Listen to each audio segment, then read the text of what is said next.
امریکہ پوری دنیا میں حکومتیں گراتا ہے، حکومتیں بناتا ہے، حکومتوں کو کمزور کرتا ہے، اور یہ چائنا کہہ رہا ہے پاکستان جس کو تمام political parties across the board come is come China کے حوالے سے اس کے ساتھ دوستی کے حوالے سے کنسنسس یا اتفاق رائے موجود ہے۔ یہ ہے جناب لی جان زاؤ کا ٹویٹ۔ ایک ہے وہ پاکستان کے فورن منسٹر کے ساتھ میٹنگ کے حوالے سے جو وینگ یی کے ساتھ ہوئی، چائنیز فورن منسٹر کے ساتھ، اس میں وہ کہتے ہیں کہ state councillor and F M Wang Yi met Pakistani FM Shah Mahmood Qureshi in China. Wang said we cannot allow Cold War mentality to be revived, camp confrontation to be repeated in Asia. Small, medium-sized countries shall not become tools or even victims of the great power game. Very important. کہ وہ یہ کہہ رہے ہیں کہ نام نہیں پاکستان کے فورن منسٹر سے میٹنگ ہوئی اور جب آپ یہ بات کہہ رہے ہیں کہ جو چھوٹے ممالک ہیں ایشیا میں ایک گریٹ پاور گیم چل رہی ہے، اس میں ان کو ممالک کو اعلی کار نہ بنایا جائے، یہ سچویشن کو ایکسپلین کرتا ہے۔ دوسرا ان کا ٹویٹ ہے جو انہوں نے ایک انٹرویو پوسٹ کیا ایک سابق CIA چیف کا، جس میں وہ یہ ایڈمٹ کر رہے ہیں کہ امریکہ اپنے نیشنل سیکیورٹی انٹرسٹ کے لیے لیٹن امریکہ سمیت دنیا کے مختلف ممالک میں حکومتیں گراتا اور بناتا ہے۔ بالکل ایک چیز دیل ماریا میں جو آج لاسٹ پارٹ تھا نا پرائم منسٹر کی 843 کے بعد کا جو پارٹ، وہ بڑا مطلب سارا جو جب انہوں نے کہا کہ اب اہم بات میں کرنے جا رہا ہوں، اس میں ایک جو انہوں نے مطلب بات شروع یہیں سے کی کہ بھئی میں اس لیے آیا ہوں کہ جو اتوار کو یہاں پہ پاکستان میں ہونے جا رہا ہے وہ ایک انتہائی مطلب جس طرح نے کہا turning point for Pakistan history. تو اس میں انہوں نے پھر جو آگے بات جا کے کی نا، انہوں نے کہا کہ مطلب میں ساری چیزیں نہیں بتائیں، میں نے جو جتنا آپ کو بتایا it's tip of the iceberg. دو چیزیں انہوں نے اس میں بتائی ہیں کہ اس جو ڈیمارشر یا جو بھی جس کو مراسلے کہا جا رہا ہے اس میں انہوں نے دو چیزیں کہی ہیں کہ ووٹ آف نو کانفیڈنس اگر ناکام ہوتا ہے تو پھر آپ کو اس کے کانسیکوینسز برداشت کرنے ہوں گے۔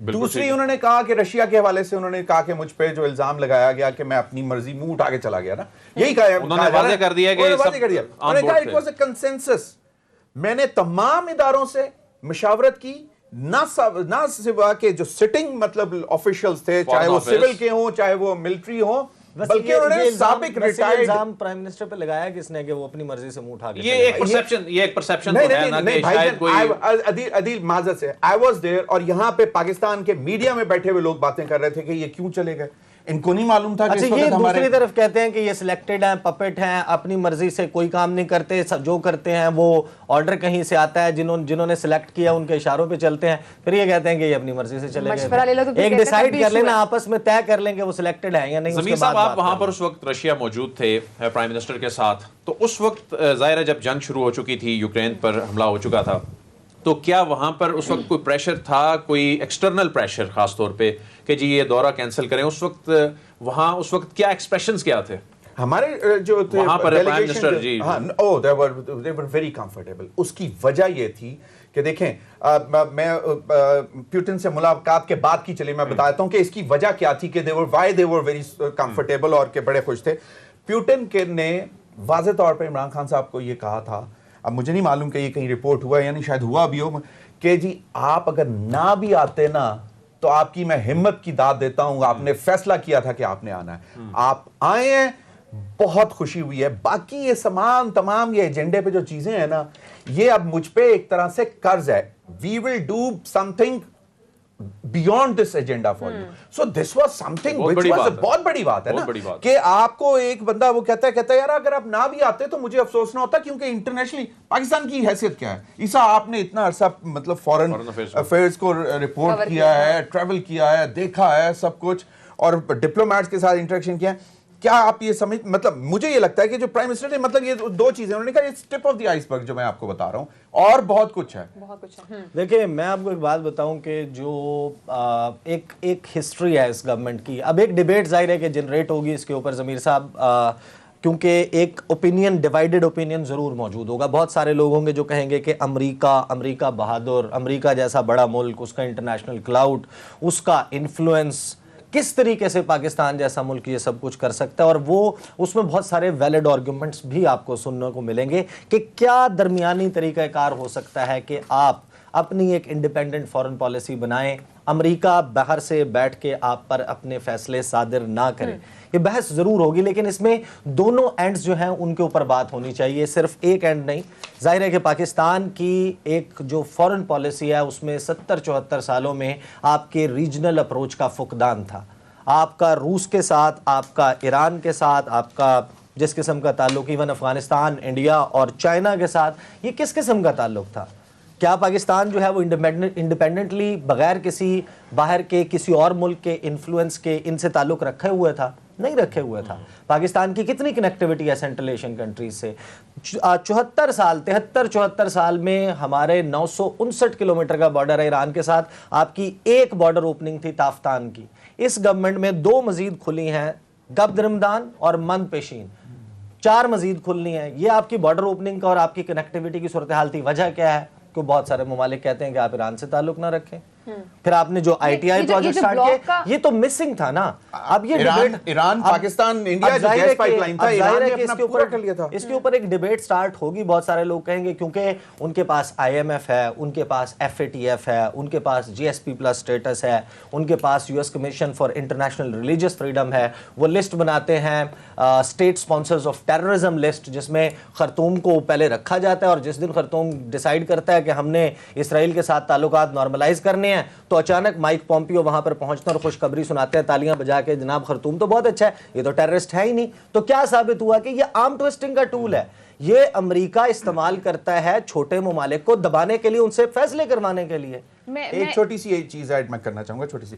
آج پرائم منسٹر نے ایک بات بڑی اہم کی. اس نے کہا کہ میں پہلے دن سے کہتا تھا کہ ہماری جو خارجہ پالیسی ہوگی وہ دوستی کی ہوگی, محکومیت کی نہیں ہوگی. اور خاص طور پر انہوں نے کہا کہ لیکن میں اپنی عوام کے مخالف, یعنی کہ 22 کروڑ عوام کے مخالف خارجہ پالیسی نہیں بننے دوں گا, نہ چلنے دوں گا. یہ واضح کیا. اور اس کے بعد جو ایک انہوں نے اور بات کی نا, کہ انہوں نے کہا کہ یہ جو ہے نا, یہ جو ڈیمارش ہے یا جو مراسلہ ہے, انہوں نے کہا کہ یہ ہے تو میرے متعلق میرے خلاف ہے, لیکن میں یہ سمجھتا ہوں کہ یہ پاکستان کے اور ہماری عوام کے خلاف ہے. اچھا, اگر آپ بریک پہ نہیں جا رہی تو میں ایک بات اور کر لوں. جی جی جی. اچھا, میں آپ کو ایک بات بتاؤں وڈائی صاحب, یہ بھی طے ہونا باقی ہے. یہ کسی پاکستان میں کسی نے یہ بات کرنی ہے لیڈرشپ کے لیول پر, گورنمنٹ کے لیول پر, یا نہیں کرنی ہے, آپ ڈیسائیڈ کر لیں کہ countering American adversaries through sanctions act, CAATSA, اس کی سینکشنز کہ روس سے جو بھی بڑا اسلحہ خریدے گا اس پر امریکہ پابندیاں لگائے گا. وہ ترکی پہ پابندیاں لگاتا ہے, وہ چین پہ لگاتا ہے, انڈیا پر نہیں لگاتا. You S commission for international religious freedom چیخ چیخ کر کہتا ہے کہ انڈیا میں انسانی حقوق کی خلاف ورزی ہو رہی ہے, انڈیا میں مذہبی حقوق نہیں دیے جا رہے اقلیتوں کو. اس کمیشن کی تمام تر ریکمنڈیشنز کو پریزیڈنشل پارڈن اور ویور دے دیتا ہے امریکی صدر. کس طریقے سے دے دیتا ہے, اور پاکستان کو ڈال دیتا ہے خاص تشویش والے ممالک کی فہرست میں, کنٹریز آف پرٹیکولر کنسرن. کیا کوئی اس ملک میں بیٹھ کر اس ڈبل سپیک اور ڈبل سٹینڈرڈ کو ایکسپوز کرے گا امریکہ کے کہ نہیں؟ پاکستان کو کارنر کیا جاتا ہے. وجہ پاکستان کس وجہ سے امریکہ کے کیمپ میں, ویسے تو بہت سارے لوگ یہاں پر خود ساختہ ترجمان ہیں امریکہ کے, وہ یہ کہتے ہیں کہ امریکہ کے ساتھ تعلقات بہت اچھے ہونے چاہیے. کیوں ہونے چاہیے؟ اگر تو پاکستان کے ساتھ امریکہ نے بیکا کا معاہدہ کیا ہوتا, اگر پاکستان کے ساتھ لیموا کا معاہدہ کیا ہوتا, کمکاسا کا معاہدہ کیا ہوتا, پاکستان کو سول نیوکلیئر ٹیکنالوجی دی ہوتی, کشمیر کے معاملے پر پاکستان کی سپورٹ کی ہوتی, پاکستان کو سٹیٹس دیا ہوتا. لیکن ہم تو 2 چیزیں دیکھتے ہیں عیسیٰ نقوی صاحب, کہ ہماری معیشت جس پہ چل رہی ہے, ہمیں یورپی یونین خدا نہ خواستہ ہمارا سٹیٹس جی ایس پی پلس ختم کر دے, یا سب سے بڑی منڈی امریکہ جو ہے وہ ہم پر کوئی اس طرح کی پابندی لگا دے, تو ہماری تو اللہ نہ کرے ہم یہ افورڈ نہیں کر سکتے. یہ لائٹر نوٹ خادم رضوی صاحب والا فارمولا. ایک منٹ سوال ہے آپ سے. جی, وہ پھر بات آگے نکل جائے گی. سوال یہ کہ آپ نے یہ بات کی, اور وزیر اعظم عمران خان صاحب نے بھی کہا کہ ہماری خارجہ پالیسی آزاد ہوگی اور دوستانہ ہوگی, اور ساتھ وزیر اعظم عمران خان صاحب نے ہمیشہ یہ کلیئر کیا ہے کہ ہم نے کسی بلاک کا حصہ نہیں بننا. تو اب جو سچویشن ہوئی ہے, خط والا تمام معاملہ ہوتا ہے, قومی سلامتی کمیٹی اس بات پہ اتفاق کرتی ہے کہ ہم کسی بھی جو بھی وہ ملک ہے, ہم اس کو پاکستان کے اندرونی معاملات میں مداخلت نہیں کرنے دیں گے. اب اگر ہم کسی بلاک کا حصہ بنتے ہیں تو کیا یہ جائز ہے اب ہمارے لیے؟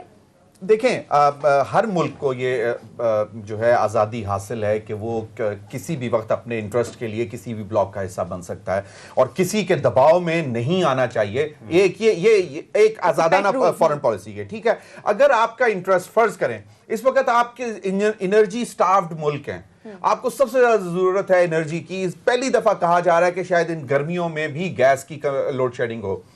آپ کو اگر روس سے, قطر سے بھی زیادہ سستی ایل این جی مل سکتی ہے جو کہ انڈیا لے رہا ہے, ہم کیوں نہیں لے سکتے؟ انڈیا کو کچھ نہیں کہہ رہے. اچھا ہمیں پھر ٹیگ کر دیا جائے گا کہ جی او آپ نے تو یہ بلاک چھوڑ کے اس بلاک میں چلے گئے. مائنڈ یو ابھی آپ نے بات کی ہے جو پلس ہے اس کا جی ایس پی پلس کا, یورپین یونین کے 22 امبیسڈر نے یہاں بیٹھ کے لکھا خط اور اس پہ سب نے سائن کیا. ٹھیک ہے, اس کے بعد اس کی ایسی کی تیسی پھیری گئی.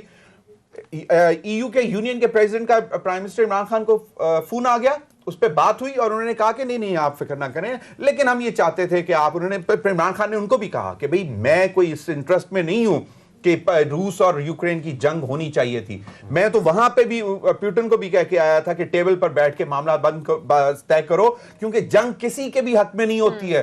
تو بات یہ ہے کہ پھر ہمیں کسی بلاک میں ڈالنے کی کوشش کر رہی ہے. 23 اکتوبر کو ایک اسی قسم کا خط امریکہ سمیت G7 کے اور میجر نیٹو ایلائز ترکی کے, انہوں نے لکھا 23 اکتوبر کو. اس کے حوالے سے کیا ہوا, انہوں نے خط لکھا, جمعرات والے دن خط لکھا, انہوں نے حسن کوالا کا کہا کہ حسن کوالا کو چھوڑ دیں. اب حسن کوالا کون ہے؟ وہ کیریکٹر ہے جس کے اوپر جو طیب اردوان کی ایڈمنسٹریشن ہے وہ یہ کہتی ہے کہ اس شخص نے وہ جو کو ہوا تھا, جو اس کی اٹیمپٹ ہوئی تھی, فیل ہو گئی, اس کے پیچھے اور جو وہاں پر احتجاجی تحریک تھی فورن فنڈڈ, اس میں وہ اس کا ماسٹر مائنڈ تھا, one of the master minds تھا. اس کو انہوں نے سزا دے دی. ان ممالک نے کہا کہ آپ اس کو چھوڑ دیں. طیب اردوان ہفتے کے دن سپیچ کرتا ہے, وہ کہتا ہے کہ میں چاؤ شوگلو کو کہا ہے کہ ان 10 امبیسڈرز کو پرسونا نان گراٹا ڈکلیئر کر کے غیر پسندیدہ شخصیت قرار دے کے اس ملک سے نکالیں. 2 دن کے بعد سوموار کو 25 تاریخ کو امریکی سفارت خانہ اور یہ 9 مزید سفارت خانے اپنے آفیشیل ٹویٹر اکاؤنٹ پر جا کر اپنا بیان واپس لیتے ہیں اور اپولوجائز کرتے ہیں. پاکستان میں بھی تو انہوں نے یہی کیا ہے. پاکستان میں ہمیں آپ کس بات کا خوف ہے؟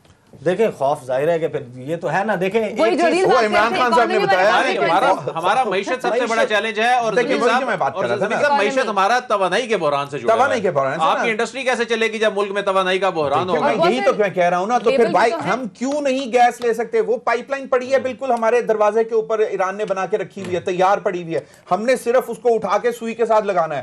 کتنی دیر کا لائن ہے, آپ وہ نہیں لے رہے. آپ ایل این جی رشیا سے نہیں لے رہے, کیوں نہیں لے رہے؟ اس نے تو کہا ہے, اس نے کہا کہ فرسٹ آئٹم ایجنڈا, مطلب یورپ کر سکتا ہے ان کے ساتھ ٹریڈ, یورپ ان سے لے سکتا ہے, آپ نہیں لے سکتے. رشیا کے ہمارا جو ایجنڈا تھا نا, اس میں جو فرسٹ تھا نا وہ یہ تھا گیس کا, ٹھیک ہے, پاور سیکٹر کا. سیکنڈ کوئی اور مجھے اب یاد نہیں آ رہا. تیسرا جو تھا buying of new defence equipment from Russia.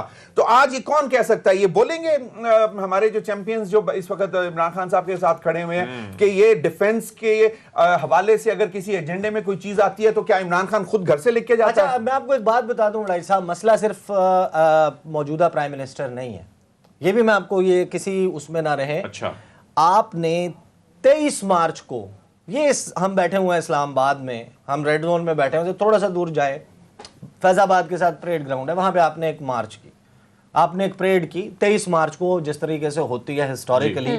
اس پہ پاکستان نے اپنے آرسنل میں, اپنے اسلحے میں جو 5 بڑے ٹاپ آئٹمز نئے آئے ہیں ڈسپلے پہ لگائے.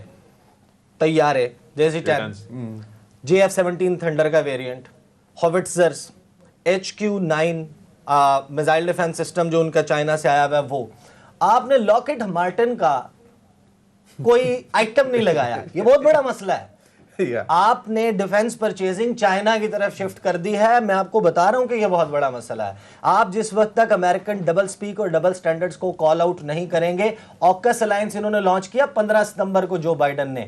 فرانس, اس کا فارن منسٹر لودگیاں کہتا ہے کہ it's a stab in our back. Point is, پوری دنیا کہہ رہی ہے کہ ایک نان نیوکلیئر اسٹیٹ کو آپ نیوکلیئر پاورڈ سب میرینز کیسے دے سکتے ہیں. ان کے سیلف انٹرسٹ کی, نیشنل انٹرسٹ کی بات آتی ہے, یا آپ کے اوپر بم بھی مار دے